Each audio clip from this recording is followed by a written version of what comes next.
10,000 vehicles are being recalled for safety inspections after being issued with suspect warrants. The details have emerged during an urgent audit of the Transport Agency after its compliance practices were found to be too lax. The agency came under added scrutiny when it was revealed a car involved in a crash that turned fatal after a seatbelt failed had been given a warrant just weeks earlier. Now, a total of 17 businesses and people have been suspended from issuing warrants or operating transport businesses or driving for them. 47 others have been issued notices to revoke their licences. Steve Haszard is a managing partner at Meredith Connell and the acting head of regulatory compliance at NZTA, and he's on the line now. Good evening. Can you just explain some of these numbers to us? The 17 immediately suspended from issuing warrants, what were they up to? So there are three organisations involved in that and 10 vehicle inspectors, and between them what they were doing is not properly certifying vehicles by not checking all the components on the cars that they're supposed to during the checking process. So what things were they sloppy over? Well, a variety. Some weren't checking things like exhaust systems or brakes or steering. Some, there were issues checking seat belts. It's a real variety of issues, but all of them were sufficiently serious that warranted immediate suspension to stop them certifying vehicles while NZTA got to the bottom of what ought to happen to them in the future. What were the most serious issues? Well, they're all quite similar, really, and that is that they just weren't checking all the relevant aspects. And the problem with that, of course, is we don't know which of the vehicles they'd previously certified, whether or not they'd checked all those. So that's why NZTA has taken the cautious approach of going out and contacting or attempting to contact all people who have had vehicles certified from these people, and strongly encouraging them to take them in and get their vehicles recertified again, so they can have some assurance about their cars. So the 47 other businesses or individuals that you've issued with these notices to revoke their licences, what kind of businesses are they? Are they trucking businesses, or what are they? Largely, yes. Of the 45, there's 20 that are transport businesses, and there are 25 that are drivers. And of the 20 transport businesses, the vast majority of those are trucking businesses. And so what have they been doing wrong? It varies.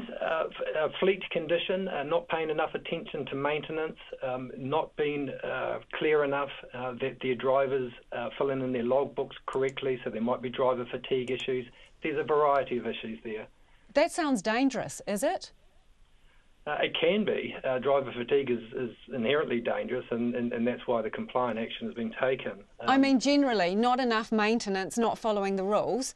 How much danger are people in as a result of these actions? Well, it varies. It very much depends on what it is the non-compliance looks like. And as we go through the review and uncover that, we make our decisions and our compliance decisions based on that risk. How far back does some of this non-compliance go? Well, we've been in here since the 15th of October and going through all the most urgent files. So they are relatively recent, although some of these operators, of course, have been around a while, and some of them do have a relatively long history of not being very compliant. Okay, so how long have some of them been known to be trouble? Well, we already know Dargaville Diesel, for example, had a history back to 2011. What about others?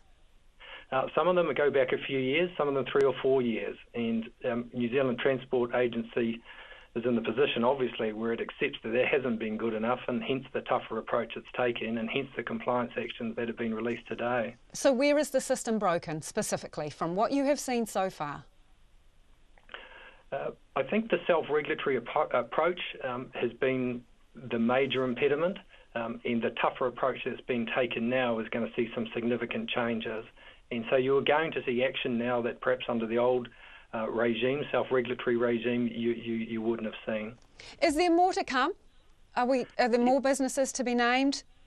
Yes, there are. We've got through almost all of the most urgent ones, but there is still a significant amount that are less urgent. We are working through those as quickly as we can, and it's almost certain we are going to see further compliance activity. How many more? How many more files? Well, it's difficult to know, Lisa. Ballpark.